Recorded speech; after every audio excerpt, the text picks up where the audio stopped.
Oklahoma Gardening is a production of the Oklahoma Cooperative Extension Service as part of the land grant mission of the Division of Agricultural Sciences and Natural Resources at Oklahoma State University, dedicated to improving the quality of life of the citizens of Oklahoma through research-based information. Underwriting assistance for our program is provided by the Oklahoma Department of Agriculture, Food, and Forestry, helping to keep Oklahoma green and growing. Today on the Best of Oklahoma Gardening, we are headed back to Tulsa to remember how beautiful Oklahoma gardens are during the summer. Our first stop will be at the Tulsa Garden Center, where we learn about its history and the butterfly garden. Then we head over to another great attraction, Gathering Place. And finally, we get a peek behind the gates of a private garden in Broken Arrow.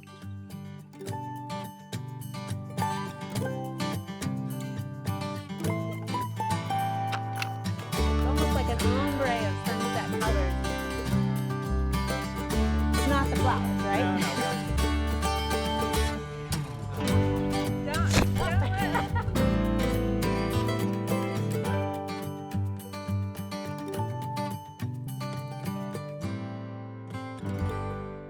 We are standing here in front of the beautiful mansion at the Tulsa Garden Center at Woodward Park. And joining me today is Laura Chalus, who is the president of the Tulsa Garden Center.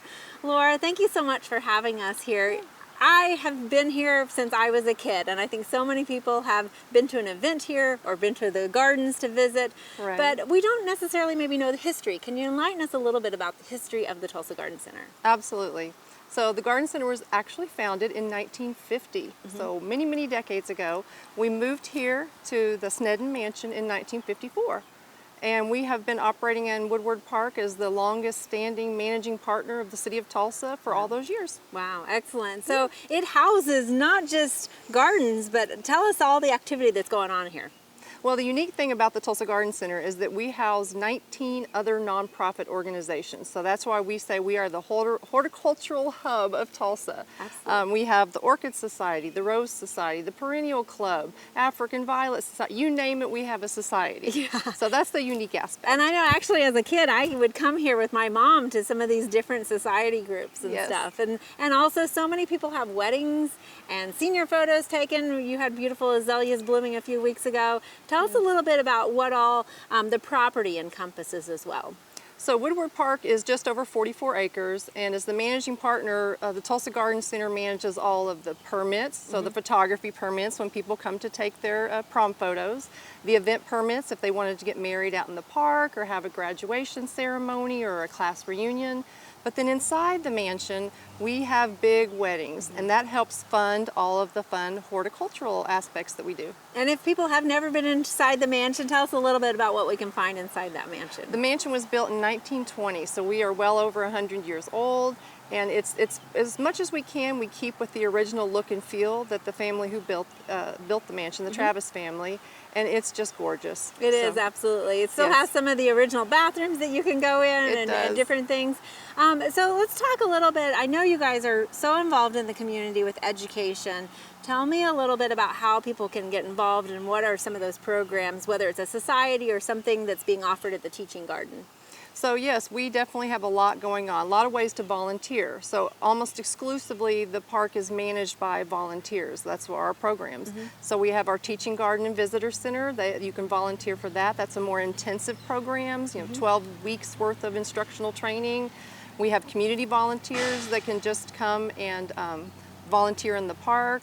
So we have students that come, so just all across the board. And then if you want to get involved in a plant society, those are free. You just come to a perennial club meeting and you see what you like and you mesh with the people and then you come back. And we can't forget the plant sales and shows that are housed here a lot of times. Yes, between the perennial club, let's see, last weekend there was a cacti sale. The weekend before that it was the perennial club sale. So there is always a sale. The bonsai society, just it goes on and on. And so if people just want to come and get information or stroll the gardens, that is all free and open 7 days a week? Yeah, this is a public public park, so almost everything is 5 a.m. to 11 p.m. Okay. except for the little area, behind the teaching garden. And since that's such a high-touch area, we close those gates at 4 o'clock. Right. Well, I know this area has a lot of rich history with the Tulsa area and the Tulsa community. Right. What's up on the horizon? Tell us a little bit about where the future is with the gardens here. With Woodward Park, our board of directors is really looking at a sustainable model for the park, for all the historic structures.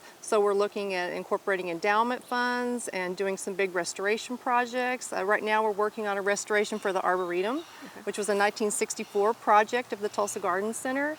We went through a restoration in the late 80s, and now, 30 years later, we need to do another one. Right. So we're excited that we just kicked that project off. All right. Well, thank you so much for having us out here and sharing that history with us.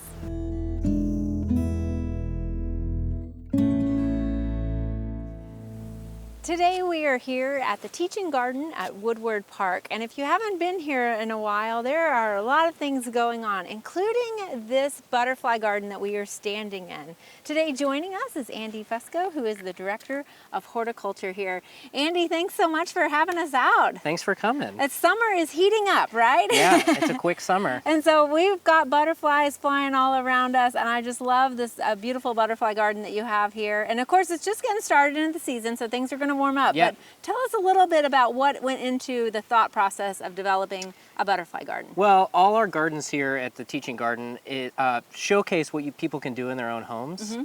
And about 7 years ago, this piece of real estate outside of the gates came available. And one of the more popular things that's kind of coming about is people are really interested in gardening for insects and contributing to their local ecological health. Absolutely. So what are some of those things that we need to be providing to those pollinators and insects? So there's three big things. You want food sources for the caterpillars. You want nectar sources, so the flowers for the adult butterflies and bees.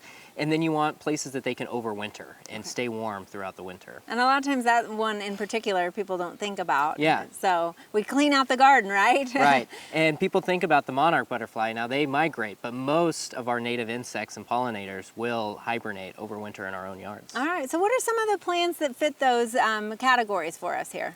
So one of the ones that a lot of people will know is our milkweed, and that's the foraging source for the caterpillar of the monarch. And so we have 2 or 3 different types of milkweed in this garden. So we've got some African varieties of Gomphocarpus and then some native varieties like swamp milkweed, Asclepias syriaca. Anything that flowers really is going to be a great nectar food source for the adult bees and butterflies, just like this Amsonia here.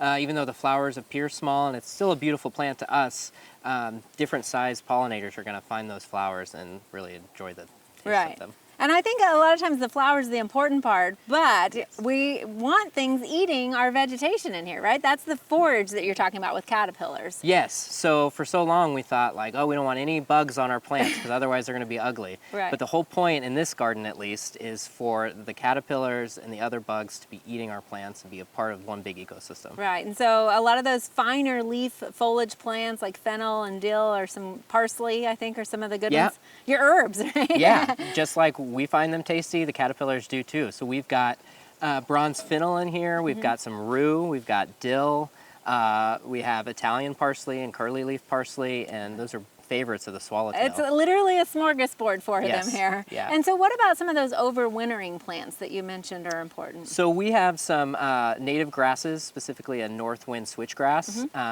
that they look pretty in the winter before you cut them back, and actually the caterpillars, that last generation of caterpillar in the winter will crawl down in the grasses and spend the entire winter there, and that gives them enough shelter from the cold winds and whatnot to make it so that they last until the next spring. Okay. Well, I know a lot of pollinator gardens also usually incorporate some sort of moisture source for those. Do you have that as well here? Yeah, so we have what we've called ponding stations. So our crafting volunteers actually built these. They're made out of a little dish like you would put under a pot, and they've got a little gravel in there.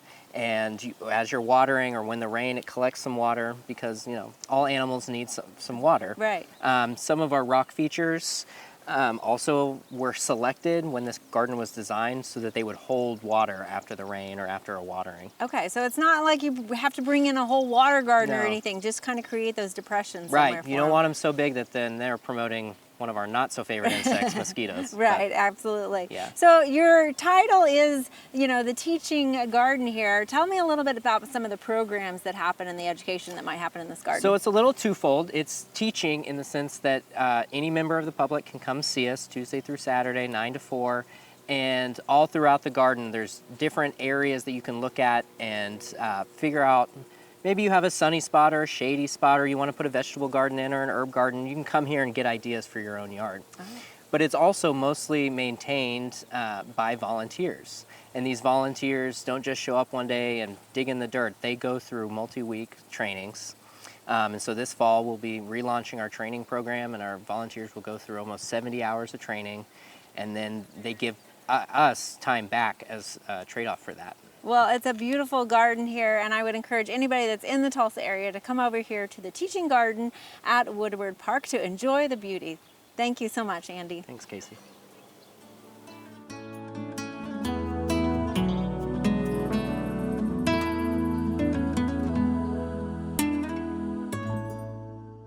Today we are here at Gathering Place in Tulsa, Oklahoma, and joining me today is Stacie Martin, who is the Director of Horticulture and Operations. Stacie, thank you so much for having us today. Yeah, it's thank you. a beautiful park, and there's so much going on.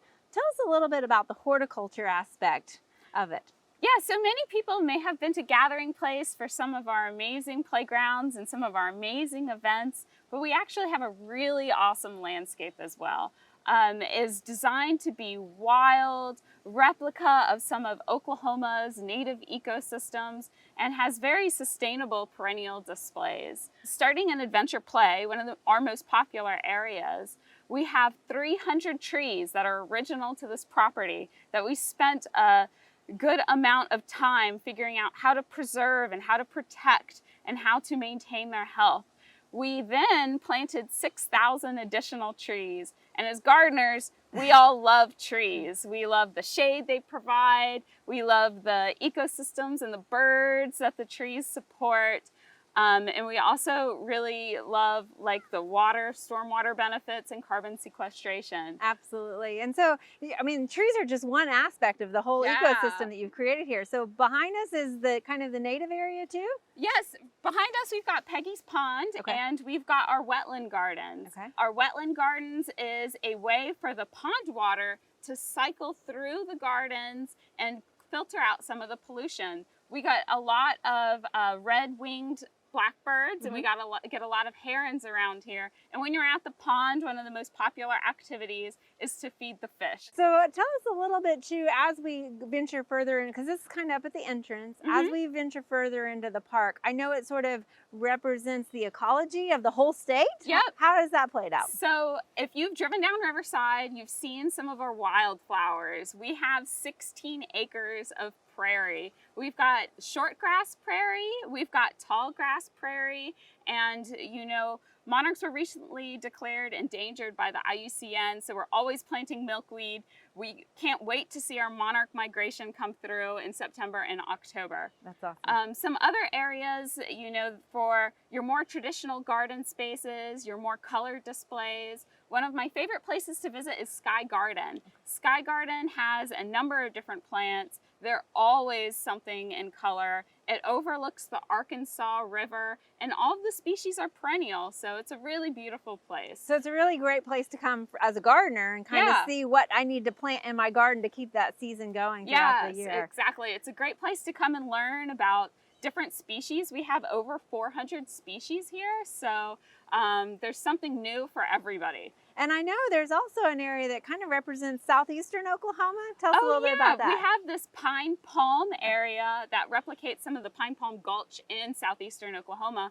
One of the most cold hardy palms is from McCurtain County, and we have those underneath some of our loblolly pines. So it's really like you're in another world almost. It absolutely feels like that when you're walking through here. You can travel the state in one day. Yeah. How long do you think a person should kind of plan to be here if they're just walking through the park? I'd say a couple of hours, even if you're not planning on the playgrounds, because you can go to the different areas of the park. You can stop in the boathouse, you can stop in the lodge and kind of take the cooling off time or warming up time Yes. in the winter.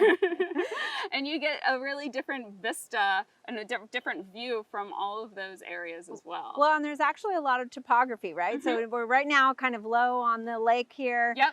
But you can get high up onto some oversights and things like that. There's a lot of geography, topography, Yeah. and then also just the materials that are used in the design, the rocks and the wood. Tell us a little bit about all of that. So the site was originally flat. And so the landscape architect worked really hard to create some interesting areas. And I'm telling you, the hills are one of the most popular play elements for some of the kids as well. People love running up and down the hills, but we've got these rolling lawn areas. We have this garden called Four Seasons, which is a rock garden, and it's got rock columns, and that's really a replica of like Chandler Park. Yeah, there's a lot of that exposed rock, and I don't know a gardener that doesn't also appreciate rock in the garden. Right, as well. yeah, exactly. So definitely you've got a lot of wildlife that kind of comes in here with the birds and the insects and the people too. Yeah. Yeah, we really take big efforts to kind of maintain that as well. For example, during the winter, we stagger our cutbacks. So our prairies don't all get cut back at the same time because we want to provide habitat for some of the native pollinators, the native insects, the native bees, even so much as the cattails. Our staff prefers to cut them back when it's still warm out, and I definitely agree that it is much nicer then. But we do leave select areas up because it's such good habitat to have that diversity. That's important. Yeah. And I know as a gardener that comes here, they're probably going to ask, what's the favorite time to come or the best season? Is there a best season? I don't know. Like, I'm still learning that. Every season has become my favorite because fall, we have such wonderful fall color. And we've got all of the fall nectar plants in bloom. So, and you do have that monarch migration come through. It's a really spectacular time. But once like May and June hit, all the wildflowers are in bloom, and that's 16 acres, Wow. you know, of lush green wild. So that in itself is spectacular. But you know, summer is just so nice to be outside, and we've got all of those summer blooming plants. So really, you can't go wrong. All right. Well, where can people find more information, not only about the horticulture, but just all the other events that are going on? You have boat rentals at different times of years. Yep. And all the other stuff. We have boat rentals in September and October. And I'd find more of that on the website. Definitely check it before you come. You can learn more about specific hours for activities, and you can learn more about the parking and events that we have going on. Okay. It's also a great resource because we have a self-guided horticulture tour, we have a pictorial flower guide, and we have a blog that I update as often as possible. Okay. And best part, admission to just get in here is free. It's free. Yep, exactly. You So can. come enjoy the 400 species, come learn something new, and experience the park in a different way than you may have expected. You can't beat it. Thank Yeah. you so much, Stacie. Appreciate you joining us. Thank you.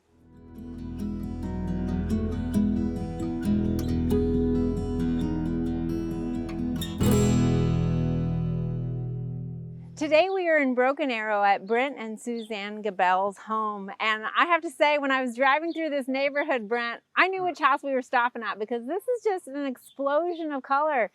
Well, thank you. You're welcome. You've got beautiful hydrangeas and so many beautiful flowers. Tell me a little bit about kind of your planting style. Well, summer, winter, and fall, basically. And I have all the pansies and tulips and daffodils coming up. And then when they start to looking the best, I rip them all out and then put in my summer annuals. And water and weed. That's what a lot of people do. You've got a lot of annuals, but I have to say, so we're at the end of July here, and it's impressive how well your garden's looking with these 100-degree temperatures that we're having. Any secrets other than watering? Well, I use a lot of Osmocote, Okay. you know, time-release fertilizer. But other than that, it's kind of the luck of the draw, I think.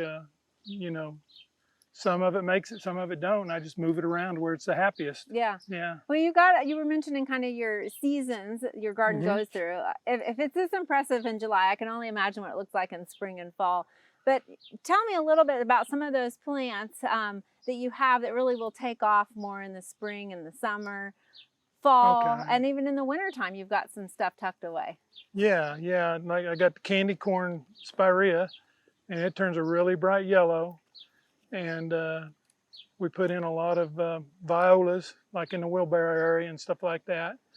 And then last year I grew a bunch of corn. Okay. And then used it for fall, Right. you know, in different places. My wife's real good at that, Suzanne. And I noticed you've got even tomatoes tucked in. I do. Mums tucked in. I got a little small greenhouse, and I run out of room, so I just kind of stick it where the sun will shine, you know, and literally let it grow. And well, it looks like one of your kind of tricks is to really cover and fill in every little spot so you don't have as many weeds. exactly, best you can. Yeah, there's, you know, Bermuda's really tough this time. It's so hot. It likes the heat, but it's real easy to pull out because it grows real long, leggy, you know. So you have not so bad. You kind of have a small footprint of a yard I do, here. yeah. But you've even tucked in a little lean-to greenhouse on the side. I do. I got a little one back there, yeah. That's So- where I start all my plants and stuff. Okay. A lot of the annuals I get in the spring, but You've also got some gladiolus that are still coming on. I do. Tell me a little bit about what you do with your glads. well, the glads, what I do is I stagger them. You plant them in the spring, and then once I put down like the first 100 bulbs, and then I'll wait 2 weeks and put down another 100 bulbs in with them, and then another 2 weeks, another 100 bulbs, and then whatever I have dug up from last year. And then they bloom all summer long that way. It's not a full giant flash all at once, but it staggers it. And then I got other stuff coming on, like the zinnias and that kind of stuff. So you actually dig them up every year I dig so them that up you can replant them. The ones I can remember where they're at. Yeah. Well, you've got a lot squeezed in your front yard, just looking at your yard. And I love how it transitions to the shade as you get closer to your doorway there as well. I can't wait. Can we go take a look at the backyard? Absolutely. All right. Thank you. Let's go. Okay. Brent, I don't know how you squeeze so much in. You've got a lot back here, and it's a fairly, like I said, smaller backyard, and a little bit of a, not just your typical square backyard either. So you're taking advantage of every square foot. Trying to, yeah. So it looks like, so this bed's maybe 3 feet deep, but you have taken advantage of the vertical element here. Yeah, we're trying to kind of cover up the fence and block some of the neighbor houses, you know, and some of the sound. And you've even squeezed in more trees with your Vitex here. Yeah, the butterflies and insects really love this thing when it's in full bloom. Oh, I bet. And it grows like a weed. It grows fast. So you like birds, right? Yeah, lots of. Every year I got to add a house because I keep getting more and more martins. Yeah. And they're having a little trouble this year because the babies are getting too hot in the nest and they're jumping out. Oh no. So they're having to feed them on the ground. But most of them's already left. And I'll take all those down in the winter and put them up, and then put them back up in February, and here they come again. They're flying around. And then I've got this little.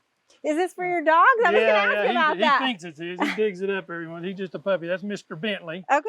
But the sparrows, this is one of the best things we ever put in. We like sparrows because they built a lot of houses around here, and they killed a lot of our woodlands. So we don't get all the pretty birds that we want. We do get cardinals, and we had a bunting once. We get ducks, a lot of mallards. They'll come back here and land, and I feed them corn. And then in my water pond, I get herrings that eat my fish. Wow. But anyway, the sparrows, they love to take sun baths or sand baths in this thing. Sometimes that thing would be just totally covered. And then they just fight over the holes they dig. And we just sit on the our couch thing there and watch them all play. Yeah, we enjoy it. That's what it's all about. The insects.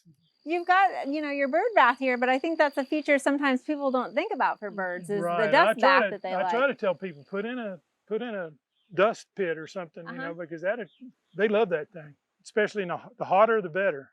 Well, you've got a lot of vertical elements that I'm sure the birds are liking. Even the honeysuckle vine you've got growing. How's that being supported there? Well, I got an old wagon wheel I found and put it up on some stakes and tied it to the house.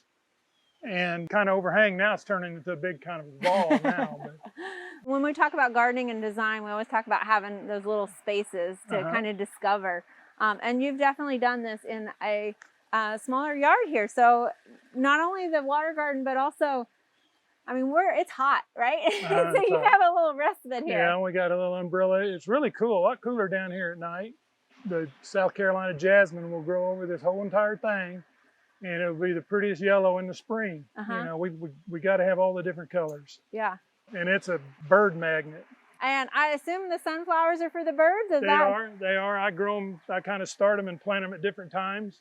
So tell me, I mean, obviously you clearly love gardening. What's your favorite aspect of all this? Well, I like to share it with people. We don't get a lot of people, but in the front yard, people walk on the sidewalks all the time, and if I'm out there working, they'll stop, and it's a conversation piece, and I give them cut flowers, the ladies, and they all really enjoy it. And I've had them knock on the door, and the kids wanted tulips, you know, and gave them all tulips, and well, that's what we enjoy. And for the insects and for the birds. Well, thank you so much for sharing your garden with us and all of our viewers today. It's just beautiful. Well, thank you very much.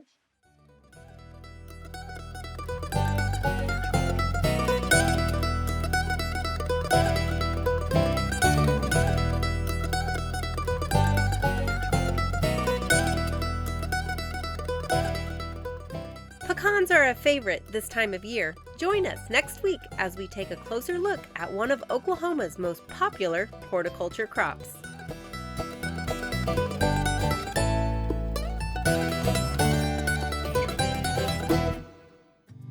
Ready?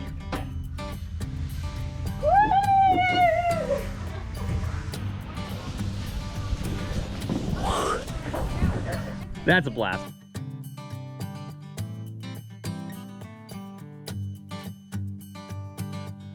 To find out more information about show topics as well as recipes, videos, articles, fact sheets, and other resources, including a directory of local extension offices, be sure to visit our website at oklahomagardening.okstate.edu. Join in on Facebook, Twitter, and Instagram. You can find this entire show and other recent shows as well as individual segments on our Oklahoma Gardening YouTube channel. Tune in to our OK Gardening Classics YouTube channel to watch segments from previous hosts. Oklahoma Gardening is produced by the Oklahoma Cooperative Extension Service as part of the Division of Agricultural Sciences and Natural Resources at Oklahoma State University. The Botanic Garden at OSU is home to our studio gardens, and we encourage you to come visit this beautiful Stillwater gem. We would like to thank our generous underwriter, the Oklahoma Department of Agriculture, Food, and Forestry.